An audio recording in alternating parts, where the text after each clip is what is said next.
상담 스타일이 어떠신지 궁금해요.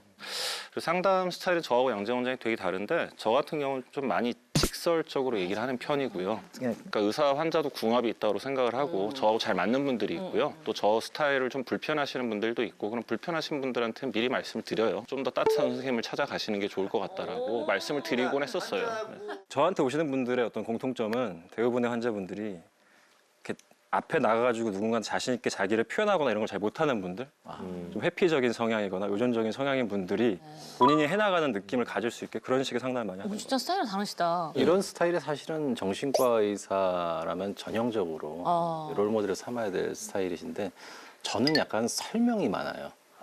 근데 저는 설명을 굉장히 자세하게 하는데 이 제 약점은 뭐냐면 제 설명을 못 알아들으면 제가 화가 나시잖아요. 약간 비슷하신 거 아니에요? 아니, 원장님 제 쪽이신데? 좀 다양한 환자분들을 많이 만나셨을 것 같은데 기억에 가장 남는 환자분이 있으실까요? 이분이 특정 종교의 종교 지도자분한테 이제 성폭행을 당하시고 그 망상이 생겼는데 조종망상이 있는데 이게 조종망상이 그분이 이제 내 안에서 나를 조종한다라는 망상을 가지고 있어요. 그래서 꽤나 오랫동안 약을 바꿔가면서 했는데도 안 좋아졌다가 한 며칠 만에 갑자기 환자가 샤워도 하기 시작하고 씻고 화장을 한다든지 옷을 차려입기 시작하면 좋아지기 시작하는 거거든요. 변화가 와서 이제 퇴원 준비를 하고 마지막으로 혹시 하실 얘기 있어요? 그랬더니 선생님이니까 얘기할게요. 그러더니 목사님이 아직 내 안에 있어요. 그러더니 무슨 영화 야장면 같은. 뛰어나가서 퇴원하면 안 된다 말씀드리고 해서 다시 입원 치료 연장했던 그분이 기억나요. 이제 저는 약물 효과 때문에 이제 벌어진 건데 그 이혼을 하겠다고 이제 한 분이 이제 오세요. 화가 머리끝까지 났어요. 나 배우자고 도저히 못 살겠다. 그 인간 완전 쓰레기다. 당장 이혼하겠다고 난리 나는데 제가 약을 줄 테니까 화를 진정시켜라. 그리고 딱 2주만 참자.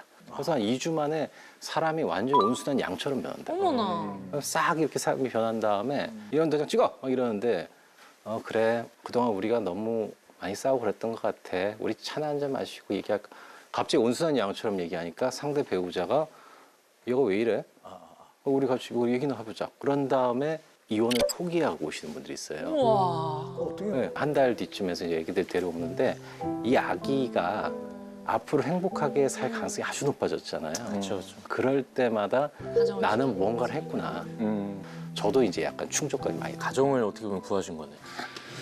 저는 반대로 이혼을 시킨 분이 되게 좀 기억에 남아요.